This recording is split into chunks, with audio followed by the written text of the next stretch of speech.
Телефонските централи со опција за снимање и натаму им задаваат проблеми на многуте институции кои ги имаат и проверуваат дали биле снимани разговорите на фиксен телефон. Без таков проблем се само оние што или немаат натрешна телефонска мрежа, како СЕО, или пак имаат стари телефони од пред дигиталното доба, како што се во судскиот совет. Доколку се утврди одговорност, дека на незаконски начин се правени, секако треба некој да одговара.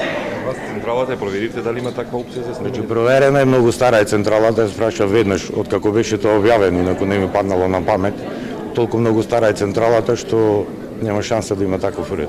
Истражителите не успеале на лице место да утврдат дали се снимале разговорите и на обвинителите за организиран криминал и корупција кои се на друга локација. Со судски налог одземени се хардисковите и од тркалезната зграда на Јорм и од организиран криминал и ќе бидат вештачени. Дека треба да се истражи и да се открие зашто се користени снимените разговори на обвинителите и службениците, сметат експертите.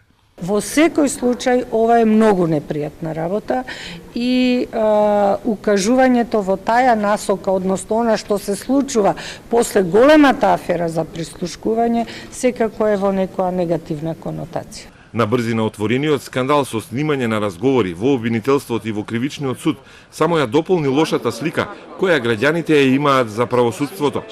Се помалку доверба имаат во нив, а според поранешната судика во Страсбур, тоа се должи и на лошата работа во правдата, поради слабостите во системот таложени со години, но и поради неинформираност на граѓаните. Искажувањата на одредените, да речам, шефови на одредени оделенија, на одредени институции, исто така доведува до дел од таја недоверба да оди во надолна линија. Денеска заедно со Караджовски разговара и за одговорноста на судскиот совет, нешто што со години беше табу тема. Првичниот предлог е на одговорност да се земе судија член на советот, откако 25 на негови колеги ќе го побараат тоа. Но Караджовски смета дека после такво разрешување членот на советот треба да се врати во судиската тога, иако останатите колеги веќе го прогласиле за одговорен за незаконско постапување.